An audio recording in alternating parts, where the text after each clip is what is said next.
السلام علیکم. آپ کی خدمت میں آپ کا ٹیکس پروفیشنل جاوید حاضر ہے. ہم نے اس ویڈیو کا بنیادی مقصد یہ طے کیا ہے کہ وہ کون سے ڈاکومنٹ یا انفارمیشن ہے جو before filing of return of income جو ہے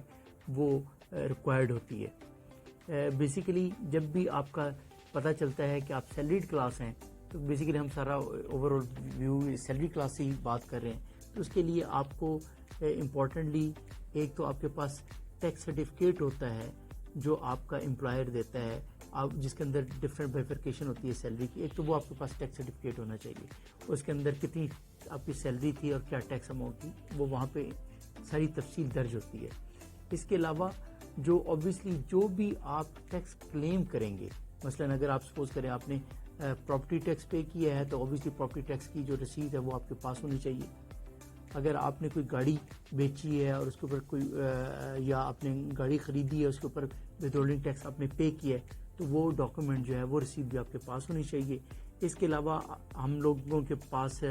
موبائل ہم یوز کرتے ہیں اس کا موبائل نمبر ہے اس کے اوپر، کیونکہ وہ رجسٹرڈ ہوتا ہے جو بھی موبائل آپریٹر سے، تو وہ آپ کو پورے ایک سال کی ایک سٹیٹمنٹ دیتا ہے جس میں وہ بتاتا ہے کہ کون کون سا ٹیکس، کتنا اماؤنٹ کا ٹیکس آپ نے کاٹا ہے. وہ رسید بھی اویلیبل ہو آپ کے پاس. اس کے علاوہ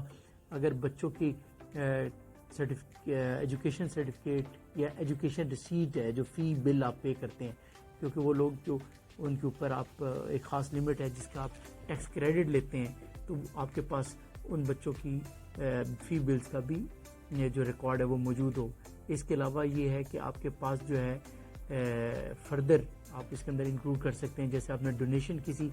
اپرووڈ آرگنائزیشن کو دی ہے، انسٹیٹیوٹ کو دی ہے، زکوٰۃ دی ہے، تو اس کے آپ کے پاس رسید موجود ہو. اس کے علاوہ اور آپ جیسے آپ کا سٹیٹس یہاں پہ جب ٹیکس لائبلٹی کیلکولیٹ ہو رہی ہے، یہ تمام ٹیکس ہیں جو آپ کلیم کریں گے اپنی لائبلٹی کے اگینسٹ، ٹیکس لائبلٹی کے جو ایڈجسٹیبل ہے، جو کہ ہماری پریویسلی آپ ویڈیوز دیکھیں گے، اس کے نیچے لنک بھی موجود ہے، ہماری اس ویڈیو کے نیچے دے دیں گے کہ وہ کون کون سے ہیں ٹیکس ریبیٹ جو آپ کلیم کر سکتے ہیں. آپ اپنے پاس بینک سٹیٹمنٹ بھی ضرور رکھیں تاکہ بینک سٹیٹمنٹ سے آپ کو یہ اندازہ ہوتا ہے. اب جب ہم بات کرتے ہیں بینک سٹیٹمنٹ کی تو ریلیونٹ پیریڈ کی، لائک ابھی ہمارا 1 جولائی 2021 30 جون 2022 ہے، تو اس پورے پیریڈ کی آپ کے پاس بینک سٹیٹمنٹ ہونی چاہیے. یہ بینک سٹیٹمنٹ ایک سے زیادہ اکاؤنٹس کی بھی ہو سکتی ہے. اگر آپ کے پاس ایک سے زیادہ اکاؤنٹس ہیں جس کے اندر آپ کی سیلری جا رہی ہے، مور دین ون سیلری ہے، تو آپ کے پاس وہ انفارمیشن بھی موجود ہو، وہ آپ کو ہیلپ کرے گی. ان کیس آپ اس کا ایک دوسرا پارٹ ہے جس میں ویلتھ سٹیٹمنٹ ہے، جس میں ایکسپنسز کو دیکھنے میں، اور جو آپ کا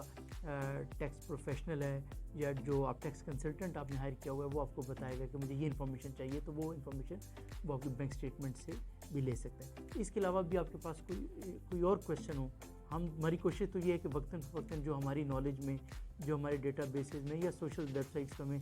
کوئی کیوریز ہوتی ہیں تو اس کے اکارڈنگلی ہم ایڈریس کرتے ہیں. تو اس کے علاوہ بھی اگر کوئی کیوریز ہوں، کوئی آپ کی information who filing of return سے ریلیٹڈ یا معلومات جو آپ کو ان سے ڈاکومنٹ چاہیے، تو آپ یہ نیچے دیے گئے جو ہمارا لنک ہے یا واٹس ایپ ہے نمبر ہے، اس کے اوپر آپ ہمیں میسج کر سکتے ہیں. بہت شکریہ.